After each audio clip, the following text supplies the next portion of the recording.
Hello friend, स्वागत है आपका आज की इंटरेस्टिंग रिएक्शन वीडियो में।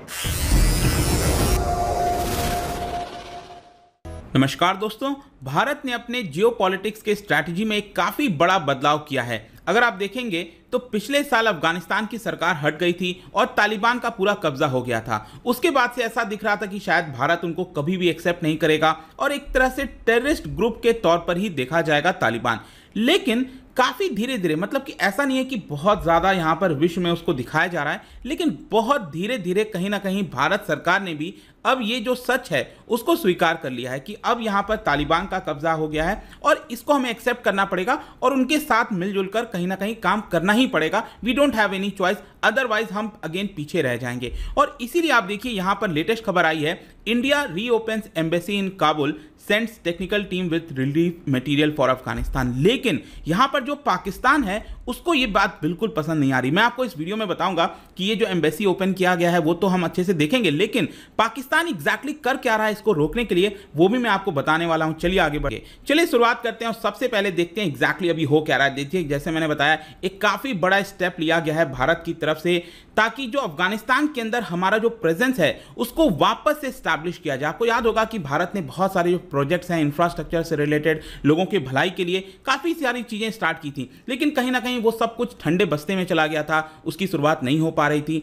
लेकिन यहां पर आप देख सकते हो भारत ने टेक्निकल टीम भेजी है, जो पूरा ऑफिशियल जो ग्रुप है टेक्निकल टीम का वो भेजा गया है काबुल में, और इसी के तौर पर यहां पर जो एम्बेसी है उसको रीओपनिंग की बात कही जा रही है। और इसके साथ साथ यहां पर हमने जो पहला कंसाइनमेंट है अर्थक्वेक रिलीफ असिस्टेंस का, आपको याद होगा कि अफगानिस्तान के अंदर अभी जस्ट 2 दिन पहले जो अर्थक्वेक आया था वो आपको यहां पर खोस्ट जो सिटी है उसके जस्ट बाहर थोड़ा देखने को मिलेगा, इन दी प्रोविंस ऑफ पकतिका।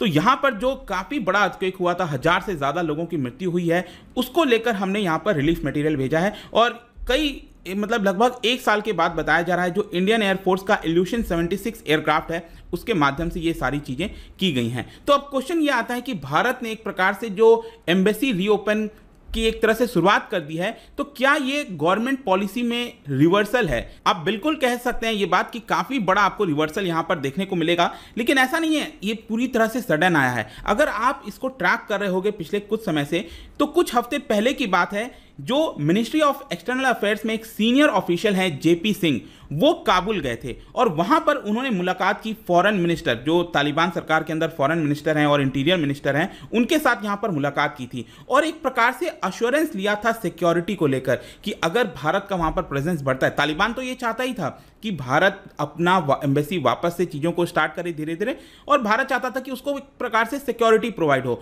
तो ये अश्योरेंस जब भारत को मिल गया, इसी की वजह से आप कह सकते हो कि यहां पर वापस से जो एम्बेसी रीओपन करने की कोशिश है वो की गई है। लेकिन यहां पर मैं आपको बता दूं, भारत ने जो एम्बेसी ओपन किया है वो 15th मिशन है एक प्रकार से, क्योंकि ऑलरेडी रशिया ने, चाइना ने, Pakistan, Iran, Turkey, Qatar, Saudi Arabia, कई और देशों ने जो एम्बेसी है उसको ऑलरेडी ओपन कर दिया था।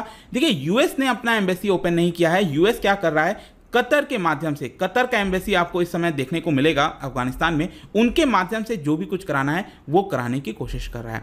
लेकिन यहां पर क्वेश्चन है ये कि आखिरकार अभी क्यों ओपन किया जा रहा है इसको। देखिए हुआ क्या कि अभी रिसेंटली आपको याद होगा कि गुरुद्वारा पर अटैक हुआ था। कौन सा गुरुद्वारा? काबुल में गुरुद्वारा है करते परवान, वहां पर स्पेसिफिकली इंडियन इंटरेस्ट को टारगेट किया गया था उस अटैक के माध्यम से। तो एक्चुअली क्या हुआ कि मिड जून में यहां पर जो प्लानिंग थी ऑलरेडी भारत की, वो ये थी कि डायरेक्टर लेवल डिप्लोमेट को भेजा जाएगा काबुल में, मतलब एम्बेसी की शुरुआत करने के लिए। लेकिन जैसे ही ये पर्टिकुलर अटैक हुआ, भारत ने अपना जो टीम है उसको रिकॉन्स्टिट्यूट किया और यहां पर इस टीम के अंदर आपको सिक्योरिटी पर्सनल और इंजीनियरिंग पर्सनल देखने को मिलेंगे। तो जो पहले हमने सोचा था कि डायरेक्टर लेवल डिप्लोमेट को हम भेजेंगे, ऐसा ना करके हमने सिक्योरिटी और इंजीनियरिंग पर्सनल को भेजा है ताकि वहां पर जो काउंसलर का एक्सेस है, जो वीज़ा अरेंजमेंट्स है, वो सारी चीज़ें की जा सकें। और इसके अलावा जो ह्यूमैनिटेरियन असिस्टेंस प्रोवाइड करना हो गया, मेंटेनेंस का पूरा काम हो गया, और भी कई सारे जो डेवलपमेंट प्रोजेक्ट्स हैं वो तभी हो पाएंगे जब हमारा वहां पर प्रेजेंस होगा। तो इसी की वजह से इसकी यहां पर शुरुआत की गई है। लेकिन क्वेश्चन यहां पर यही कि भारत क्या अपना जो स्टैंड है, जो पहले कहा जाता था कि तालिबान के साथ शायद एंगेज नहीं होगा, क्योंकि पहला वाला अगर आप तालिबान की सरकार देखोगे तो भारत ने एंगेज नहीं किया उनके साथ, तो उसकी वजह से भारत को कुछ कीमत भी आप कह सकते हो, क्योंकि यहाँ पर टेररिज्म और बहुत सारी ऐसी चीज़ें होती हैं जिसको हम शायद नहीं रोक पाते। तो ये एक मेन प्रॉब्लम था उस समय। लेकिन यहां पर क्लियर तौर पर आप कह सकते हो भारत ने अपना जो स्टैंड है उसको चेंज किया है। स्पेशली अगर आप देखोगे तो जो हमारे नेशनल सिक्योरिटी एडवाइजर हैं अजीत डोवल, उन्होंने यहां पर जो स्टेटमेंट दिया था उससे साफ दिख रहा था कि हम एक प्रकार से तालिबान को टेरर ग्रुप ना मान के क्वासाई ऑफिशियल एंटिटी मान रहे हैं। मतलब कि ऐसा नहीं है कि पूरी तरह से हम सरकार मान रहे हैं, लेकिन आधा कह सकते हैं अभी शुरुआत के तौर पर हमने उसको ऑफिशियल एंटिटी मान ली है। और इसी की वजह से उन्होंने ये भी कहा था यहाँ पर कि जितने भी रीजनल कंट्रीज हैं, चाहे पाकिस्तान, भारत, जो भी आसपास के देश आते हैं, उनको अपनी कैपेबिलिटी को एनहेंस करना चाहिए अफगानिस्तान के अंदर, ताकि जो टेररिज्म और टेरर ग्रुप्स हैं वापस से वहां पर स्टार्ट ना हो सके। और यही कहीं ना कहीं भारत की चिंता है कि अगर भारत उनके साथ एंगेज नहीं होगा तो वापस से टेरर जैसी चीजें स्टार्ट हो जाएंगी और इसको भारत रोकने में शायद वापस नाकामयाब होगा। और इसीलिए हम डायरेक्टली अब तालिबान के साथ यहां पर एंगेज कर रहे हैं। लेकिन इसके अलावा एक और क्वेश्चन आपके मन में आ सकता है कि क्या अभी तक किसी भी देश ने तालिबान गवर्नमेंट को पूरी तरह से रिकॉग्नाइज किया है? क्या पाकिस्तान, क्या चाइना, क्या रशिया ने अभी तक तालिबान गवर्नमेंट को ऑफिशियल तरीके से पूरी तरह से रिकॉग्नाइज किया है? बिल्कुल नहीं।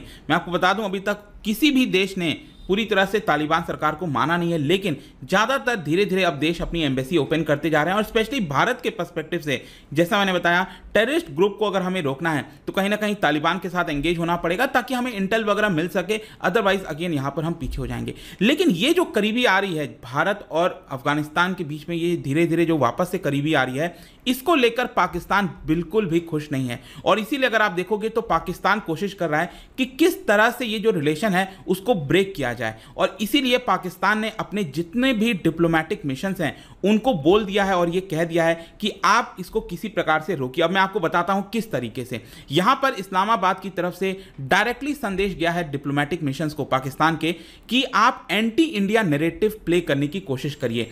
आप ये दिखाइए कि किस तरह से भारत ने जो ऑफर दिया है आर्म्ड फोर्सेस को ट्रेनिंग के लिए। क्या आपको पता है, इनफैक्ट मैं आपको बताऊं तो 4 जून की बात है, भारत ने यहां पर एक ऑफर दिया अफगानिस्तान को, तालिबान को, एक प्रकार से कि आप अफगान के लोगों को भेजिए भारत, हम उनको सोल्जर्स के तौर पर ट्रेनिंग करने के लिए भेजे, हम ट्रेनिंग करेंगे। तो यहां पर पाकिस्तान कोशिश ये कर रहा है कि भारत ने ये जो ऑफर दिया है वो जानबूझकर दिया है, वो जेन्युइन नहीं है। क्योंकि भारत पहले अफगान नेशनल आर्मी को ट्रेनिंग देता था, जो अशरफ गानी की सरकार थी उस समय उनको ट्रेनिंग देता था, और जो सुन्नी पश्तून फोर्स है उनको डायरेक्टली अटैक करता था। तो पाकिस्तान ये कन्वे करने की कोशिश कर रहा है। इसके अलावा पाकिस्तान ने अपने जितने भी फ्रेंडली कंट्रीज हैं उनके साथ बातचीत करना स्टार्ट कर दी है और ये कहा है कि इंडिया जो है वो हमेशा से नुकसान पहुंचाता रहा है तालिबान को, और एक प्रकार से प्रॉक्सी टेररिस्ट ग्रुप के माध्यम से पाकिस्तान पर लगातार अटैक करता था। और इसीलिए आप कह सकते हो कि भारत और अफगानिस्तान के बीच में जो भी करीबी आई है उसके अंदर एक टॉक्सिसिटी क्रिएट करने की कोशिश कर रहा है पाकिस्तान, जहर डालने की कोशिश कर रहा है। इसका मैं आपको एक एग्जांपल, एक और चीज बताता हूं। जो गुरुद्वारा अटैक हुआ अभी रिसेंटली काबुल में, उसका तार कहीं ना कहीं आपको पाकिस्तान की तरफ देखने को मिल सकता है, क्योंकि इसकी जो रिस्पॉन्सिबिलिटी है वो क्लेम किया है इस्लामिक स्टेट खुरासान ने, राइट। और उसके अंदर अगर आप देखोगे 50% से ज्यादा जो कैडर हैं वो पाकिस्तान से डायरेक्टली देखने को मिलता है, और उनका डायरेक्ट लिंक रावलपिंडी जो पाकिस्तान आर्मी है उनके साथ है। तो ये साफ तौर पर दिखाता है कहीं ना कहीं जो पाकिस्तान है वो अब कोशिश करेगा किसी प्रकार से कि भारत अपना जो प्रेजेंस है अफगानिस्तान में उसको ना बढ़ाए, क्योंकि ऑलरेडी पहले भी पाकिस्तान को पसंद नहीं आता था। जब भी अशरफ गानी या फिर जो भी गवर्नमेंट होती थी, जब वो आते थे भारत, पाकिस्तान को कभी पसंद नहीं आया। और ये क्वाइट एविडेंट है। अभी जो मैंने आपको बताया ना, जो स्टेटमेंट दिया गया था, भारत ने कहा था कि हम अफगानिस्तान के जो सोल्जर्स हैं उसको ट्रेनिंग करने के लिए तैयार हैं, और इसको इनफैक्ट जो तालिबान के डिफेंस मिनिस्टर हैं उन्होंने इसको एक्सेप्ट भी कर लिया कि हाँ ठीक है, हम ट्रेनिंग के लिए अफगान सोल्जर्स को भेज सकते हैं, इसमें कोई दिक्कत नहीं है। तो ये सारी चीजें पाकिस्तान को अभी बिल्कुल पसंद नहीं आ रही हैं। फाइनली कंक्लूजन क्या निकलता है? कंक्लूजन देखिए यही है कि भारत का एक डीप सिविलाइजेशनल टाइज है अफगानिस्तान के साथ। चाहे किसी की भी सरकार रही हो अफगानिस्तान के अंदर, किसी का रूल रहा हो, हमने वहां पर हमेशा लोगों के भलाई के लिए कुछ ना कुछ करने की कोशिश की है। और स्पेशली अगर आप देखोगे, भले ही हमने अपने ट्रूप्स को कभी नहीं भेजा, 9/11 अटैक के बाद काफ़ी अब यूएस ने और बहुत से देशों ने कोशिश किया कि भारत अपने ट्रूप्स को, सोल्जर्स को अफगानिस्तान में भेजे। हमने वो ना करके रोड, पावर, डैम्स, इंफ्रास्ट्रक्चर, बहुत सारे जो इंफ्रास्ट्रक्चर के काम है, डेवलपमेंट के काम है, उसके ऊपर फोकस किया है। और इसीलिए भारत का ये जो डिसीजन है काबुल में एम्बेसी ओपन करने का, काफ़ी ब्रेव आप कह सकते हो, और एक प्रकार से एक क्रिटिकल जो इंटरेस्ट है हमारा वहाँ पर, उसको बचाने के लिए भी है। और जो चैनल ओपन होना चाहिए तालिबान के साथ, उसको हम साफ तौर पर ओपन कर रहे हैं। पहले देखने को मिल रहा था कि शायद हम नहीं होंगे एंगेज, लेकिन अब यहाँ पर ये देखने को मिल रहा है कि हम एंगेज हो रहे हैं। लेकिन हाँ, एक चीज़ हमें बस अलर्ट पर रहना चाहिए कि जो भी इस्लामिक ग्रुप हैं अफगानिस्तान के अंदर, जो भी टेररिज्म फैला सकते हैं भारत में, उसको हमें कोशिश करना चाहिए कि किसी प्रकार से हम रोक सकें, और स्पेशली जो ट्रबल मेकर्स हैं पाकिस्तान के अंदर, वो किसी प्रकार से हम रोक सकें। तो काफ़ी अच्छे से चीज़ें मूव ऑन कर सकती हैं। देखते हैं आगे क्या होता है, इसका परिणाम क्या होगा, क्या नहीं होगा। अगस्त 2021 अमेरिका और दुनिया अफगानिस्तान से निकली तो इंडिया और अमेरिका के जो लॉन्ग टर्म जियोपॉलिटिकल इंटरेस्ट थे अफगानिस्तान में, वो बिल्कुल ख़त्म हो गए और बिल्कुल एक नया सीन, एक नया मंजर अफगानिस्तान में देखने को मिला। भारत समेत दुनिया के बहुत से मुल्कों का ख्याल था कि पाकिस्तान बहुत जल्द अफगानिस्तान में तालिबान की हुकूमत को कबूल कर लेगा, मंजूर कर लेगा, लेकिन पाकिस्तान ने ना ऐसा करना था और ना ऐसा किया। पाकिस्तान ने जब भी बात की आम अफगान अवाम के हकूक़ की बात की, कभी भी पाकिस्तान ने आलमी बरादरी पर इस बात का जोर नहीं दिया कि आलमी बरादरी अफगानिस्तान में तालिबान की हुकूमत को तस्लीम करे। पाकिस्तान का मकसद सिर्फ और सिर्फ इतना था कि वहाँ पर बसने वाले 3.5 करोड़ से ज़्यादा आम अफगान अवाम की ज़िंदगी को बेहतर किया जा सके। अगर भारत का मकसद सही मायनों में आम अफगान अवाम की मदद है, तो फिर भारत के ये प्रोजेक्ट जो अफगानिस्तान की अवाम के लिए जारी हैं, उन्हें जारी रहना चाहिए। और इस चीज़ से भारत सरकार को फ़र्क नहीं पड़ना चाहिए कि वहाँ पर अशरफ गनी की अमेरिका नवाज हुकूमत है या फिर चाइना नवाज तालिबान की। तो इससे बिल्कुल कोई फ़र्क नहीं पड़ना चाहिए भारत को। और भारत ने जो प्रोजेक्ट वहाँ पर पेंडिंग किए थे तालिबान के इक़्तिदार में आने की वजह से, जो रुक गए थे, उन्हें फिर से जारी होना चाहिए। उसमें डैम के प्रोजेक्ट हैं, सड़कों के प्रोजेक्ट हैं और बहुत ज़बरदस्त मामला है जिसकी वजह से अफगानिस्तान के अवाम की ज़िंदगी में बेहतरी लाई जा सकती है। कुछ हफ्ते पहले भारत का ऑफिशियल वफ्द अफगानिस्तान आया था और तालिबान से सिक्योरिटी के बदले अपनी एम्बेसी खोलने का वादा किया था, जो दोनों तरफ से पूरा होता हुआ दिखाई दे रहा है। और अब भारत की टीम टेक्निकली बुनियादों पर उधर गई है और बहुत जल्द अपना सफारत खाना वहां पर खोल देगी। काबुल गुरुद्वारे पर अटैक भारतीय इंटरेस्ट पर अटैक था, ये बात समझ में नहीं आ रही, लेकिन उसके ताने बाने पाकिस्तान से जोड़ देना ये बिल्कुल बेमायनी और बेमकसद गुफ्तगू थी।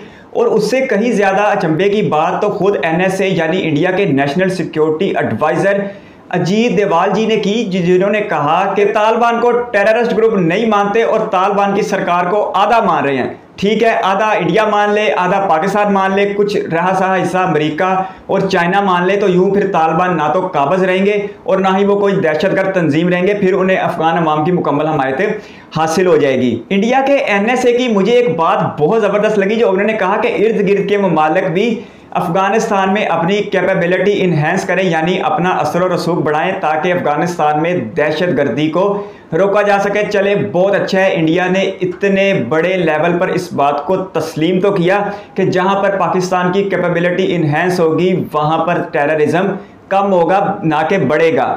ये बहुत ज़बरदस्त बात है और NSA यानी national security adviser Ajit Doval ji ने ये बिल्कुल ज़बरदस्त बात की है। जब से तालिबान आया तो उन्होंने सबसे पहले चाइनीज़ ब्लॉक को राम करने की कोशिश की थी, जो नाकाम हो गई। उस सूरत में उन्हें किसी न किसी तरफ तो जाना था, तो उन्होंने भारत का इंतखाब किया। ऐसा नहीं है कि भारत पहले चल के अफगानिस्तान गया है, बल्कि तालिबान खुद चल के भारत के पास आए हैं, क्योंकि उन्हें चाइनीज़ ब्लॉक से जो उम्मीदें थी वो बिल्कुल भी पूरी नहीं हुई और आहिस्ता आहिस्ता उनका रवैया चाइनीज़ ब्लॉक को लेके धमकी अमेज होता गया। इसलिए उन्हें कोई मुतबादल चाहिए था, कोई अल्टरनेटर चाहिए था, जो भारत की सूरत में उन्हें बहुत आसानी से दस्तयाब हो गया। कुछ अर्सा पहले भी एक भारतीय वफ्द जब आया था तो उन्होंने कहा था कि हम तालिबान की फोर्सेस को आर्मी की ट्रेनिंग देंगे। इससे पहले भी इंडियन आर्मी अफगान आर्मी को ट्रेनिंग देती रही है, लेकिन वो उस ज़माने की बात है जब अमेरिका नवाज अशरफ गनी अफगानिस्तान में इक़्तिदार में थे। अगर आज इंडिया की आर्मी तालिबान की फोर्सेस को आर्मी मान के ट्रेनिंग देती है और कल फिर इन्हीं तालिबान के हाथों किसी दूसरे मुल्क को नुकसान पहुंचता है, तो फिर कहीं ना कहीं भारत को भी इस बात का जवाब देना पड़ेगा, क्योंकि फिर भारत भी इस तमाम मामलात में मुलविस हो जाएगा। इसलिए इंडिया को बहुत समझदारी से काम लेते हुए आम अफगान अवाम की मदद जारी रखनी चाहिए, लेकिन तालिबान को तस्लीम करना और वहाँ पर एम्बेसी खोलने जैसे बड़े मामलात में संजीदगी का मुजाहरा करना चाहिए और इर्द गिर्द के ममालिक का इंटरेस्ट भी देखना चाहिए। आज अफगानिस्तान के दारुल हुकूमत काबुल में होने वाले एक गुरुद्वारे पर अटैक को पाकिस्तान के साथ मिलाया जा रहा है, तो कल जापान से लेकर अमेरिका तक हर टेररिस्ट अटैक को पाकिस्तान के साथ मिला दिया जाएगा। इससे पहले अक़वाम मुत्तहिदा के अदारों ने कहा है कि अफगानिस्तान फिर से अलकायदा का मजबूत गढ़ बन रहा है और वहाँ पर तरीके तालिबान खुरासान का ख़तरा भी अपनी जगह मौजूद है। उसके अलावा भी अफगानिस्तान में अंदरूनी खाना जंगी शिद्दत इख्तियार कर रही है। तालिबान के लिए एक लंबे अरसे तक अफगानिस्तान को चला पाना मुमकिन नहीं हो पाएगा। इसलिए इंडिया को वहाँ पर जमहूरी हुकूमतों को सपोर्ट करना चाहिए ताकि जो अफगानिस्तान की अवाम है उनका ज़्यादा से ज़्यादा फ़ायदा किया जा सके। इसमें कोई शक नहीं कि भारत ने गुजरते वक्त के साथ साथ अफगानिस्तान के आम और गरीब लोगों की मदद की है। कुछ अर्सा पहले 50,000 मीट्रिक टन गंदम भिजवाई गई और अफगानिस्तान में आने वाले जल्जले के बाद मुतासरीन को मदद दी गई। ये बहुत अच्छे इकदाम है और भारत को ऐसे इकदाम जारी रखने चाहिए। लेकिन भारत की जियो पॉलिटिक्स इस कदर अफगानिस्तान में इन्वॉल्व ना हो कि वो दूसरे मालिक के लिए ख़तरा बन जाए। धन्यवाद।